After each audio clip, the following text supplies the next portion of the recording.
Kuna mapashmina, kuna mahabaya. Unasikia ama niseme unayasikia sana katika mitandao ya kijamii.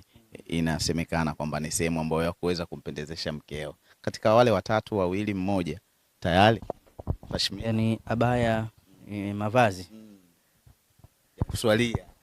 shughuli kweli kweli. Unajua kwa kweli, kwa kweli kwa mimi binafsi nisiseme uongo, kwanza sipendi kwenda na vitu vinavyo trendi au vitu vya musimu. Mfano mimi naweza nikasema nakula siku zote na ninavaa siku zote, na ikishaingia tu ule msimu wa Ramadhani, mimman kana qablina, walokuwa kabla yetu walikuwa kiandaa Ramadhani kuanzia Rajab, Shaabani, kimatendo na kila kitu. Na haya nikayasema msikitini, jamani, hizi siku za mwisho zina kashikashi. Hakuna alozaliwa na pene wala noti wala shilingi. Inawezekana siku zote ni sahibu duthuru, una pesa, lakini zile siku ukajikuta huna kitu, kwa sababu watu wamezoea hivyo. Basi jiandaeni mapema.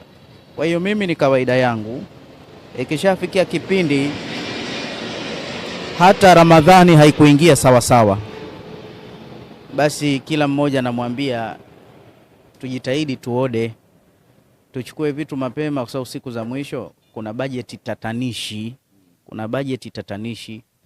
Na mimi ninao ikhwani, baadhi ya ndugu wafanya biashara ambao kwa kawaida huwa wanaficha nguo zile ili wapate kulangua, lakini kwa kweli kwa mimi nashukuru, mizigo ikiingia tu wananiita kwa sababu moja.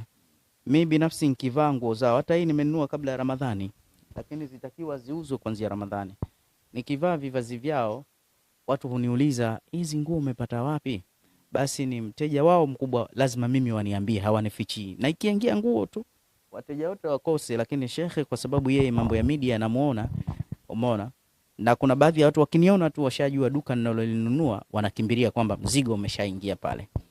Kwa hiyo kupitia jambo kama hili, mimi mambo haya huwa nafanya mapema shekhe. Kwa hiyo haya mambo mimi nilishafanya mapema kabisa, mapema. Kwa hiyo kuhusiana na hili, kinachoendelea ni ndugu na jamaa na marafiki kuwezeshana, lakini kichwa hakinzunguki tena mambo ya Ramadhani, basi nishamalizana nayo.